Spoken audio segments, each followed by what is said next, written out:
The massive council station floated in the darkness of space, like a giant metal flower with 12 petals. Each petal belonged to one of the alien species that ruled the galaxy. Today, something was different.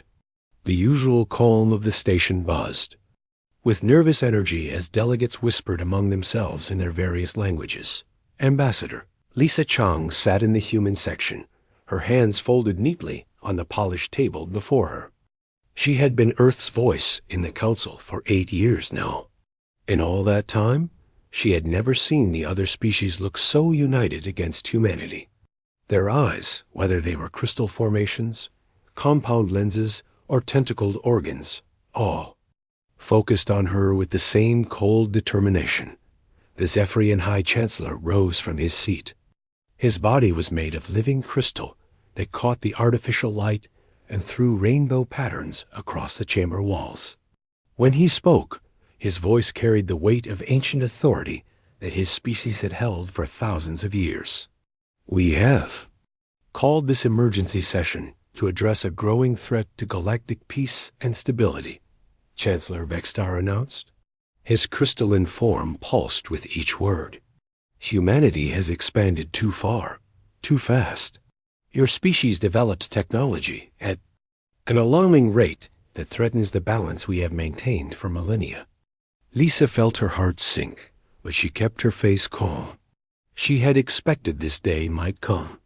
Humanity had indeed been growing rapidly since joining the Council 200 years ago. They had built colonies, developed new ships, and created innovations that even impressed the ancient species around this table. Your military fleet has grown beyond acceptable limits, continued the Chancellor. Your colonies spread like a virus across systems that should remain pristine. Your people refuse to accept the natural order that has kept peace in our galaxy. The Deltan representative, a flowing mass of blue energy contained in a transparent suit, added its voice to the accusations. Human curiosity knows no bounds. They explore where they should not. They question what should be accepted. They change what should remain constant. Lisa stood slowly. Honored Chancellor, respected delegates, humanity has always acted within the boundaries set by Council law. We have never attacked another species. We have shared our discoveries freely. We have contributed to the common good of all member worlds. A harsh clicking sound came from the insectoid delegate. When translated, it said, "That is precisely the problem. Your contributions change everything. Before humans joined us, we knew our place in the universe. Now every species tries to copy your innovations. The old ways are being forgotten." Chancellor Vextar raised one crystalline appendage for silence. The decision has been made. Humanity must choose between two options. The first option is to withdraw all human presence beyond your home system of Sol. You will surrender 70% of your military vessels to Council oversight. You will limit your population to your original homeworld and cease all expansion immediately. Lisa's mouth went dry. And the second option? Complete annihilation of your species. The words hung in the air like poison. Lisa looked around the chamber at the faces of beings she had worked with for years. Some looked away in shame, but most met her gaze with cold determination. These were not empty threats. The combined fleets of 12 ancient species could indeed wipe humanity from existence. You have 1 solar cycle to comply, the Chancellor added. 72 Earth hours to begin your withdrawal. Any delay will be considered an act of war against the entire Galactic Council. Meanwhile, millions of kilometers away, Captain Jake Morrison stood on the bridge of the U.E.'s Liberty, humanity's most advanced warship. The vessel was a beauty of human engineering, sleek and powerful, with weapon systems that could level a small moon. His crew of 200 represented the best of human military training. The emergency transmission from the Council station came through clearly on the main screen. Lisa's voice, calm despite the circumstances, relayed the ultimatum word for word. Morrison watched his crew's faces change from confusion to anger to determination. "Captain," said Lieutenant Commander Bobby Chun from the tactical station, "our fleet could take on any 3 of their species individually if we coordinate. With the other defense forces, we might be able to hold them off long enough to evacuate the colonies." Morrison nodded slowly. The human fleet was indeed formidable. 2 centuries of rapid development had given them advantages that the older species lacked. Human ships were faster, their weapons more precise, their crews more adaptable in combat situations. "Sir," added Chief Engineer Nancy Torres, "our new quantum drive technology gives us mobility they can't match. We could strike fast and hard, maybe convince them that the cost of war is too high." The captain looked out at the stars through the main viewport. Somewhere out there were 300 human colonies, each one home to millions of people who had left Earth to build new lives among the stars. Mining stations extracted resources that fed the growing human economy. Research facilities pushed the boundaries of science and technology every day. Back on Earth, Admiral Susan Torres received the same transmission in her office at Global Defense Command. She was Bobby's aunt, a career military officer who had worked her way up from lieutenant to the highest position in human space defense. The weight of the decision ahead felt heavier than anything she had ever carried. Her aide, Colonel Danny Park, stood at attention beside her desk. "Admiral, we have 600 active warships spread across our territory. Another 400 in reserve. The Council species have superior numbers, but our technology gives us significant tactical advantages." Admiral Torres stared at the star charts covering her wall. Each red dot represented a human world, each blue line a trade route, each green symbol a defense installation. It was the result of 2 centuries of human expansion and achievement. "Get me a direct line to Captain Morrison," she ordered, "and prepare emergency evacuation protocols for all civilian populations in the outer systems." As the communication systems connected her with the Liberty, Admiral Torres made a decision that would shock the galaxy. Instead of the defiant response everyone expected from humanity, she spoke words that no one could have predicted. "Jake, I want you to stand down all weapon systems. Begin immediate withdrawal of all human forces to the Sol system boundary. We're going home." The silence that followed was deafening.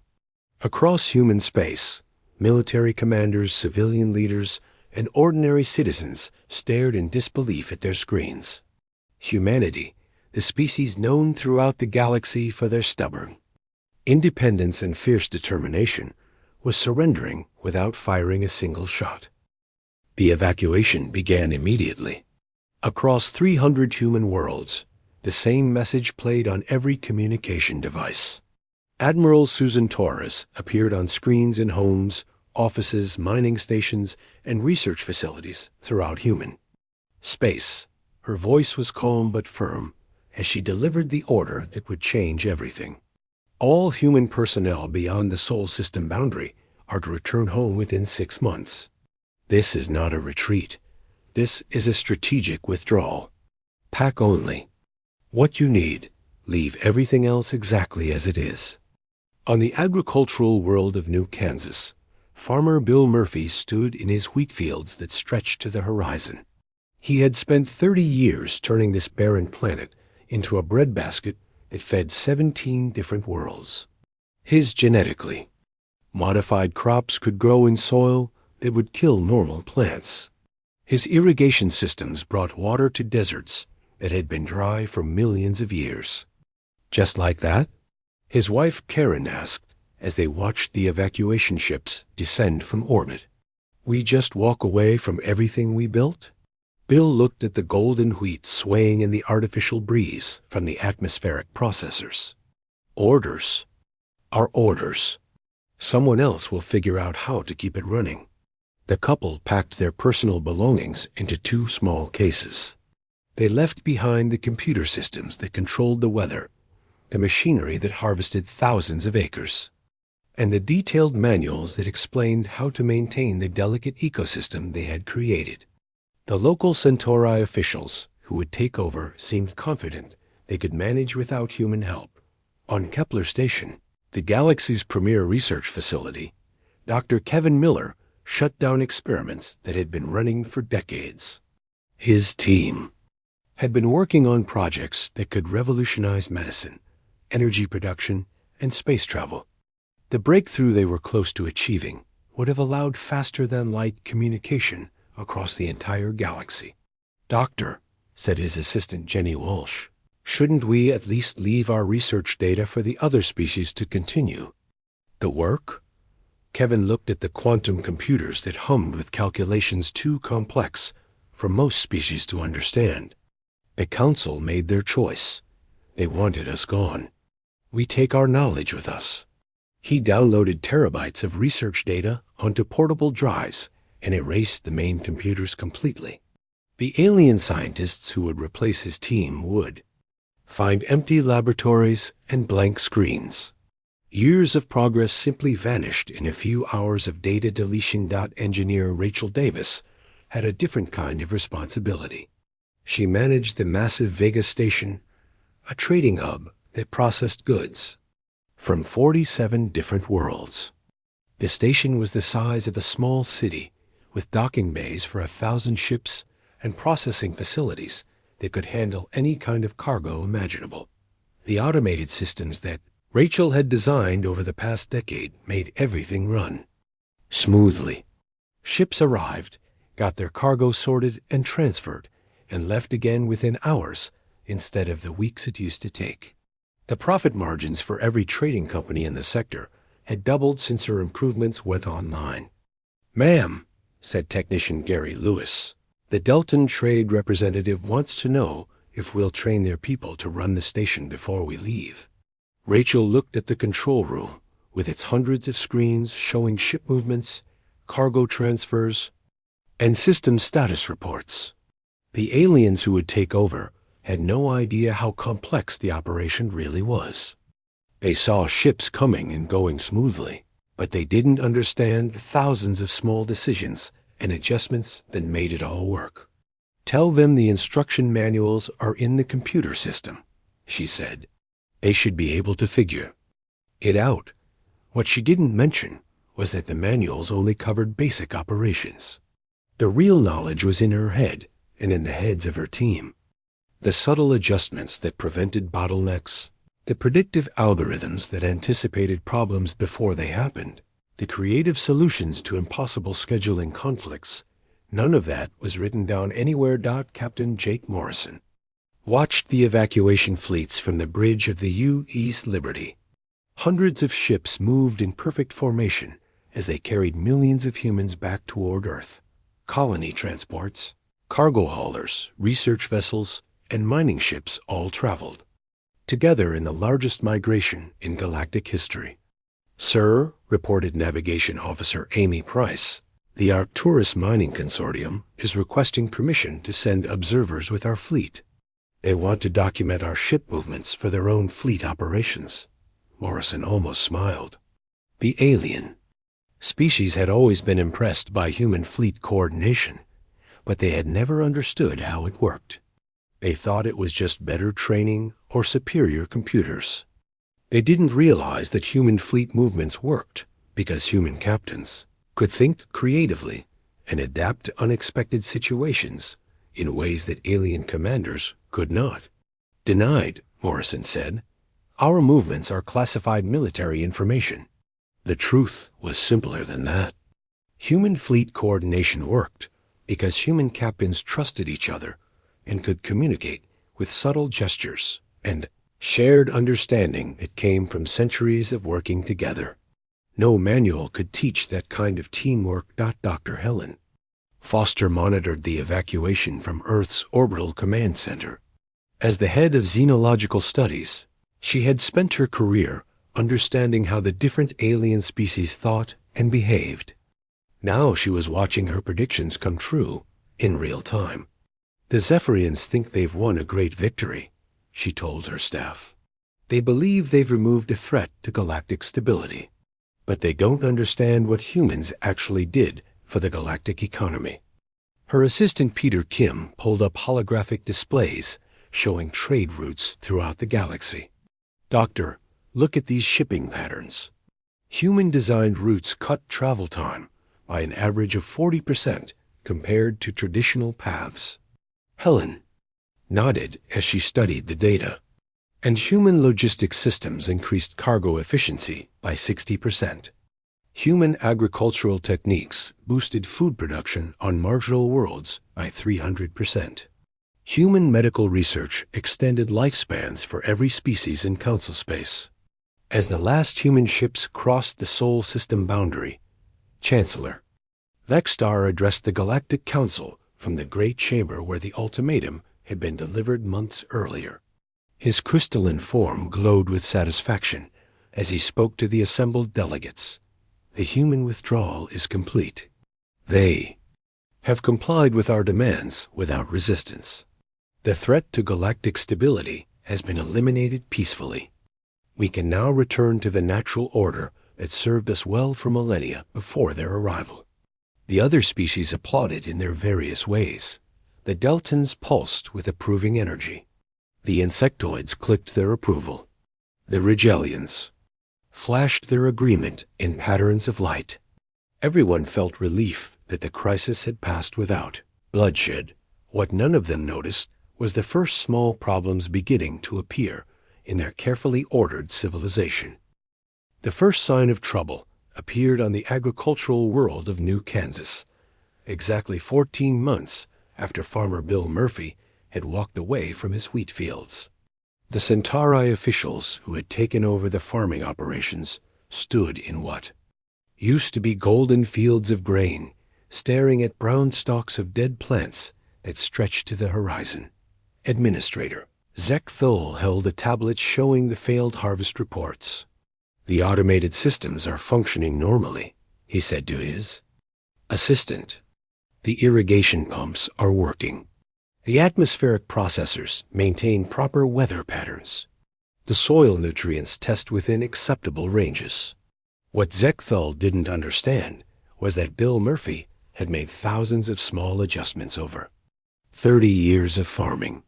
He knew when to add specific minerals to the soil based on how the plants looked each morning. He could tell from the color of the leaves when to adjust the water pH. He had created a delicate balance that required constant human intuition to maintain. The instruction manuals left behind explained how to operate the machinery, but they couldn't explain the art of farming that came from decades of experience watching plants grow. The Centauri officials followed every written procedure perfectly, but the crops died anyway because they didn't know what the manuals couldn't teach them. Similar problems began appearing across the galaxy. On Arcturus Prime, the massive mining operations that had extracted rare metals for 2 centuries suddenly became inefficient. Chief Mining Supervisor Veltar watched as his extraction rates dropped to less than 20% of normal levels. The human-designed quantum processors that controlled the mining equipment were still running, but they were running the basic programs that any species could understand. The advanced algorithms that Pete Johnson had developed over 15 years of working in the mines were gone. Those programs had analyzed ore density, predicted equipment failures, and optimized drilling patterns in ways that increased efficiency by 400%. "Contact Earth," Veltar ordered his communication officer. "Request technical assistance with the quantum processing systems." The response came back within hours. It was a polite but firm automated message. "Humanity appreciates your inquiry, but is currently focused on internal development projects. We wish you success in your mining endeavors." Veltar stared at the message in disbelief. For 2 centuries, humans had been eager to help other species with technical problems. They had shared their knowledge freely and seemed to enjoy solving complex challenges. Now they were simply saying no. The problem spread like ripples in a pond. On Vega Station, the massive trading hub that Rachel Davis had managed so efficiently, ships began arriving to find chaos instead of the smooth operations they expected. Captain Mordock of the Delton freighter Blue Current waited in a docking queue for 6 hours instead of the usual 20 minutes. "Station control," he transmitted. "My cargo of medical supplies is needed urgently on Rigel 4. What is causing this delay?" The response came from a nervous Zephyrian controller. "We are experiencing minor technical difficulties with our scheduling systems. Please maintain position and wait for further instructions." The truth was that the scheduling systems were working perfectly, but the aliens operating them didn't understand how to make the thousands of small decisions that kept traffic flowing smoothly. They could dock ships and transfer cargo, but they couldn't prioritize urgent medical supplies over routine trade goods. They couldn't reorganize schedules when unexpected delays occurred. They couldn't solve the complex puzzles of space traffic management that Rachel Davis had made look effortless. Dr. Helen Foster monitored these developing problems from Earth's deep space observation posts. Her team collected reports from monitoring stations throughout human space, painting a picture of growing dysfunction in galactic civilization. "The cascade effect is beginning," she told Director Paul Scott during their weekly briefing. "The council species are discovering that they became dependent on human expertise without realizing it." Paul studied the reports on his screen. Crop failures on 12 worlds. Mining efficiency down across 17 systems. Trade route delays increasing every month. How long before they admit they need our help? Helen pulled up a graph showing the projected timeline of system failures. Based on current trends, critical infrastructure failures will begin within 2 years. Complete economic collapse of the outer sectors will follow within 5 years. Meanwhile, Senator Maya Rodriguez of the Centauri Coalition tried desperately to find solutions to the growing food crisis. Her species governed 43 agricultural worlds, and crop yields were dropping on all of them. The stored food reserves would last maybe 2 more years before famine became a real possibility. "Contact the human embassy," she ordered her. "Aid, request an urgent meeting with Ambassador Chong." The response came back the same day. "Ambassador Chong has been recalled to Earth for reassignment. Humanity no longer maintains diplomatic offices in Council space. All communications should be directed through our automated systems." Maya felt a chill of fear. For the first time since the ultimatum, she realized that humanity might not be planning to return to galactic civilization. They weren't just withdrawing temporarily to avoid war. They were cutting all ties and moving on without the rest of the galaxy. On the research station where Dr. Kevin Miller had once worked, alien scientists struggled with experiments that humans had made look simple. Dr. Tisara, a brilliant Rigelian physicist, tried to continue the faster-than-light communication project that Kevin's team had abandoned. "The equipment functions normally," she reported to her supervisor. "The quantum entanglement chambers maintain proper isolation. The particle accelerators generate the required energy levels.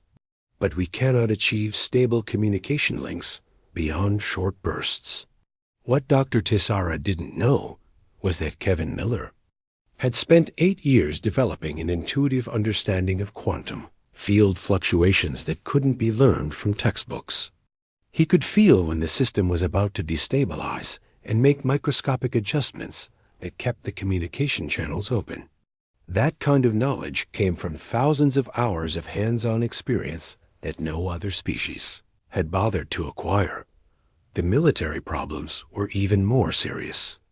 The Rigel Defense Network, designed by human engineers to protect 7 star systems, began experiencing cascading failures when pirate attacks increased in the outer sectors. Fleet Admiral Kesh watched in frustration as his response times doubled and then tripled. "Our ships reached the attack sites too late," he reported to the Council Military Committee. "The coordination protocols are not responding as they should."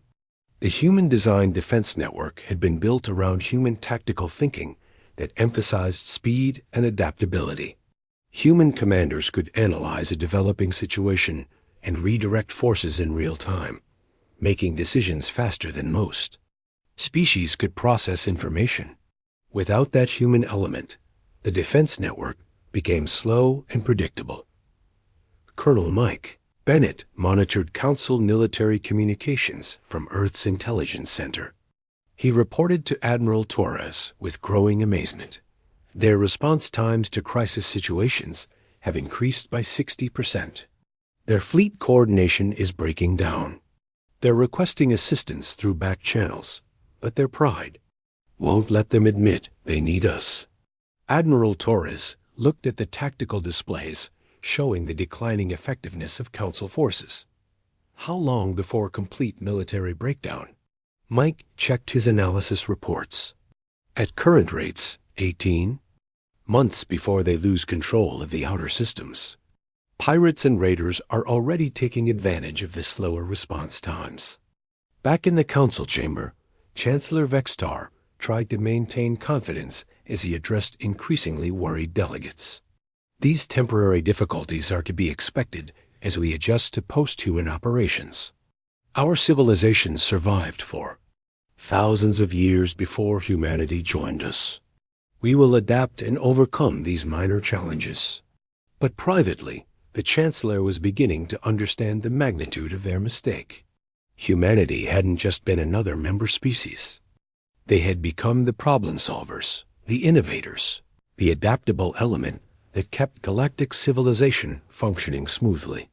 Without them, the ancient systems that had worked for millennia were proving inadequate for the complex modern galaxy. 3 years after humanity's departure, the galaxy was unraveling faster than anyone had expected. The careful balance that had maintained peace and prosperity for centuries was collapsing like a house built on sand. What had started as minor inconveniences had grown into major crises that threatened the survival of entire worlds. The Rigel Defense Network suffered its most catastrophic failure on a Tuesday morning when pirates attacked the merchant convoy carrying medical supplies to 7 plague-stricken worlds. Fleet Admiral Keshen received the distress signal at his command center and immediately dispatched his fastest ships to intercept the raiders. Under human management, the response would have taken 40 minutes from alert to engagement. The defense ships would have arrived in time to save most of the convoy and capture the pirates. Instead, Keshen's forces took 3 hours to reach the attack site, arriving to find empty space littered with debris and escape pods. 17 ships destroyed, reported Captain Thymo from the rescue vessel. The pirates took all the medical cargo. The supplies for Kepler-7 won't arrive for another month now. Keshen stared at the tactical display showing the pirates' escape route. His ships had the firepower to destroy the raiders easily. But it didn't matter if they couldn't arrive in time to use it. The sophisticated coordination systems that humans had designed required human intuition to function properly. The medical crisis was becoming desperate. On 12 worlds, a new virus was spreading faster than the alien scientists could develop treatments. The disease attacked the nervous systems of most species, causing paralysis and death within weeks of infection. Dr. Zarabeth, the Council's chief medical researcher, stood in her laboratory, surrounded by equipment that should have been able to solve this problem easily. The research computers were more powerful than anything that had existed during human times. The analysis tools could break down viral structures to the molecular level. The synthesis equipment could create new medicines in hours instead of months. Run simulation 7412, she ordered the computer system. Test the effectiveness of antiviral compound against virus sample designation Red Death. The computer hummed for several minutes before displaying its results. Simulation complete. Projected effectiveness, 12%. Compound shows minimal impact on viral replication. Dr. Zarabeth felt a wave of frustration wash over her. For 3 years, she had run thousands of simulations, tested hundreds of compounds, and tried every approach she could think of. The human researchers who had worked in this same laboratory had solved similar problems in weeks or months, not years. What she didn't understand was that human medical research had relied on creative thinking and intuitive leaps that couldn't be programmed into computers.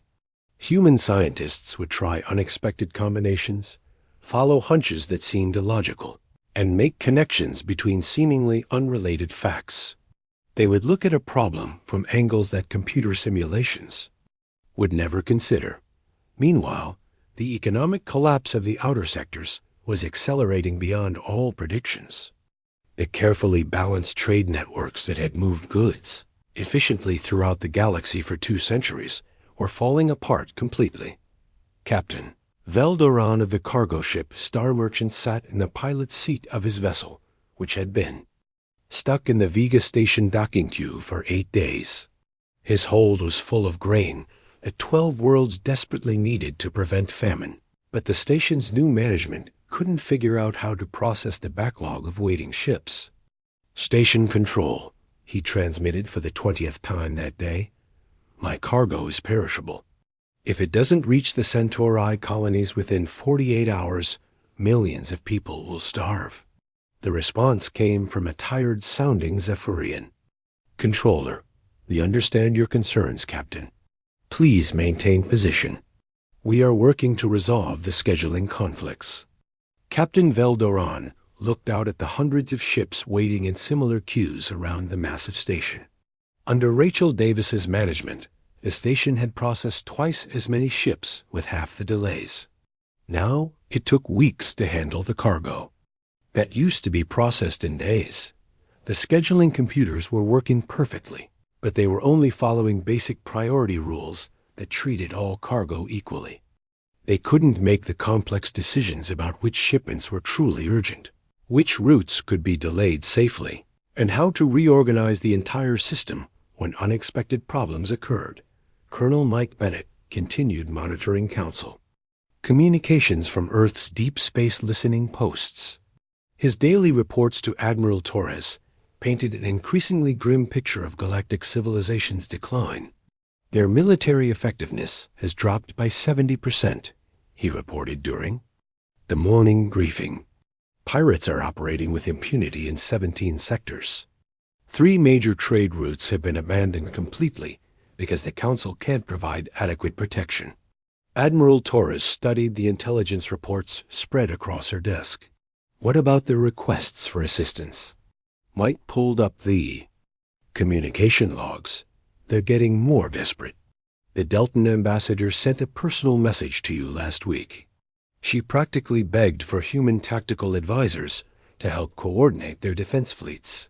The message had been heartbreaking to read. Ambassador Felara, who had been one of the strongest supporters of the human ultimatum 3 years earlier, now admitted that her species was facing extinction without human help. Their agricultural worlds couldn't feed their population. Their defense forces couldn't protect their territories, and their technology was falling further behind every day. "What did we tell them?" Admiral Torres asked. The standard response: "Humanity is focused on internal development and wishes them well in their endeavors." The truth was more complicated than that. Humanity could have solved most of the Council's problems within months if they had chosen to help. Human agricultural experts could have restored the failing farms. Human engineers could have repaired the broken defense networks. Human doctors could have developed treatments for the spreading plague. But President John Carter had made the decision early in the crisis that humanity would not intervene. "They made their choice when they gave us the ultimatum," he had told the Global Defense Council. "They wanted us gone, so we're gone. We won't come running back every time they need us to solve their problems." Dr. Helen Foster presented her latest analysis to the Earth leadership during their weekly crisis briefing. The holographic displays showed the cascade of failures spreading throughout galactic civilization like a cancer. "The outer sectors are now completely lawless," she reported. "Pirate fleets control 6 major star systems. Food production has dropped by 60% galaxy-wide. Medical care has regressed to pre-space age levels in many areas. President Carter looked at the data with a mixture of sadness and resignation. How much longer before complete collapse? Helen adjusted the timeline projections. At current rates, 18 months before the council governments lose control of their core systems. The outer colonies are already requesting permission to join human space as refugee populations. The irony wasn't lost on anyone in the room. The same species that had demanded humanity's exile were now begging to become human colonies themselves. Entire worlds were abandoning their allegiance to the Council and asking Earth to take them under human protection. On the Council station itself, the emergency sessions were becoming daily occurrences. Chancellor Vextar stood before the assembled delegates, his crystalline form dim with exhaustion and defeat. The situation continues to deteriorate, he admitted to the chamber. Our military forces cannot maintain order. Our agricultural systems cannot feed our populations. Our research facilities cannot solve the medical crisis spreading through our territories. The Deltan representative pulsed with desperate energy as she spoke. We must reconsider our position regarding humanity. They were not the threat we believed them to be. They were the foundation that held our civilization together. For the first time since the ultimatum, voices began calling for humanity's return. The same delegates who had voted unanimously to exile the human species now argued just as passionately for inviting them back. But the damage was already done, and everyone in the chamber knew it. The galaxy had changed fundamentally in the 3 years since humanity's departure. The old order was dying, and something entirely new was being born in the chaos. 5 years after humanity had quietly packed up and left galactic civilization, the end came not with explosions or dramatic battles, but with a simple transmission that arrived at Earth's primary communication center on a cold morning in December. Communications. Officer Emma Wright was monitoring the deep space channels when the signal came through on the old Council emergency frequency. The voice that spoke was barely recognizable as Chancellor Vextar, the proud crystalline being who had delivered the ultimatum that started everything. "This is Chancellor Vextar of the Galactic Council," the transmission began, but his voice cracked with exhaustion and defeat. "The Council formally requests immediate assistance from humanity in stabilizing our remaining territories. We acknowledge our grave error in judgment and humbly ask for your forgiveness and aid." Emma stared at her screen in shock. In all her years of monitoring galactic communications, she had never heard any of the ancient species use words like humbly or admit to making errors. These beings had ruled the galaxy for thousands of years with absolute confidence in their superiority. The transmission continued.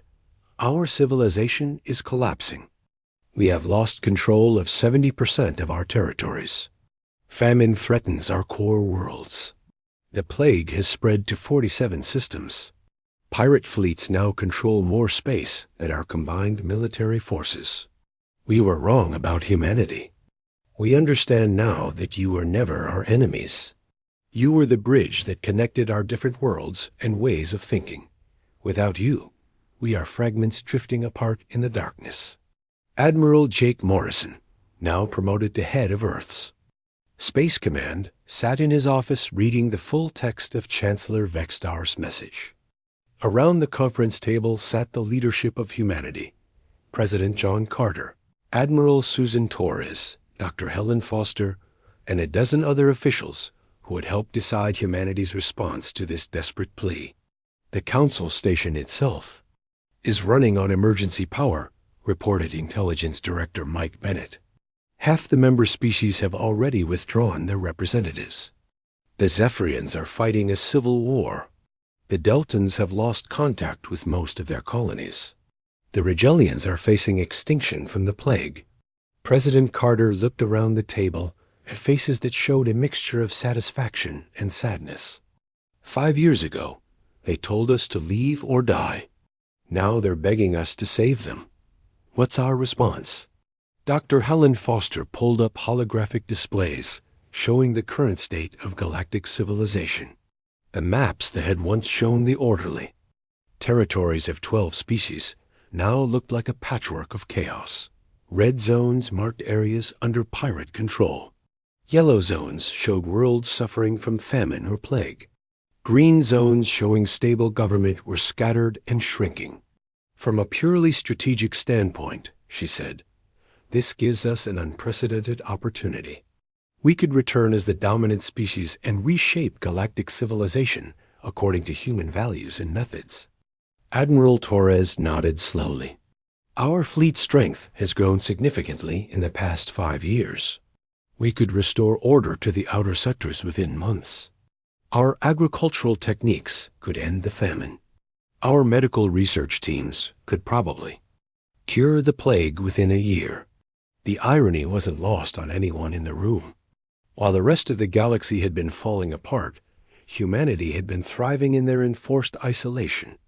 Cut off from the restrictions and bureaucracy of council oversight, human innovation had exploded in directions that no one had expected. The colonies within the Sol system had become marvels of efficiency and prosperity. Mars now supported 50 million people in cities that made the old council worlds look primitive. The asteroid mining operations produced more resources than humanity had ever controlled during their 2 centuries in the council. The research stations orbiting Jupiter had made breakthrough discoveries in physics, medicine, and engineering that put them decades ahead of galactic science. We've also received thousands of requests from individual worlds asking to join human space as protectorates, added Foreign Secretary Lisa Chong, who had returned to government service after her recall from the Council. 17 former Council colonies have already declared independence and are requesting human protection. Colonel Danny Park, now Director of Colonial Affairs, presented the latest reports from the refugee processing centers. We're receiving 3 million asylum requests per week from beings fleeing the chaos in Council space. Most of them are willing to accept any conditions just to live under stable government again. President Carter stood and walked to the large window that looked out over the thriving metropolis of New Geneva, humanity's new capital city built in Earth's orbit. The massive space habitat housed 20 million people and served as the heart of human government and commerce. 5 years ago, they forced us to choose between submission and annihilation, he said without turning around. We chose a third option. We chose to leave and build something better. The room fell silent as everyone considered the weight of the decision before them. Humanity had the power to save galactic civilization, but they also had the power to let it collapse completely and build something new from the ashes. Admiral Morrison spoke carefully. The question isn't whether we can help them. The question is whether we should help them. These are the same beings who are willing to commit genocide to maintain their power over us. Dr. Kevin Miller, who had been quietly developing new technologies in Earth's research facilities, finally spoke up. I've been monitoring their attempts to continue the research we abandoned. They're not just failing to make progress. They're actively moving backward. Knowledge that we considered basic is being lost because they don't have the foundation to understand it. The reports from galactic space painted a picture of civilization in free fall. These Zephyrians, who had been master engineers for millennia, couldn't maintain the infrastructure that human innovations had created. The Deltans, who had been traders for thousands of years, couldn't navigate the complex logistics networks that human systems had made possible.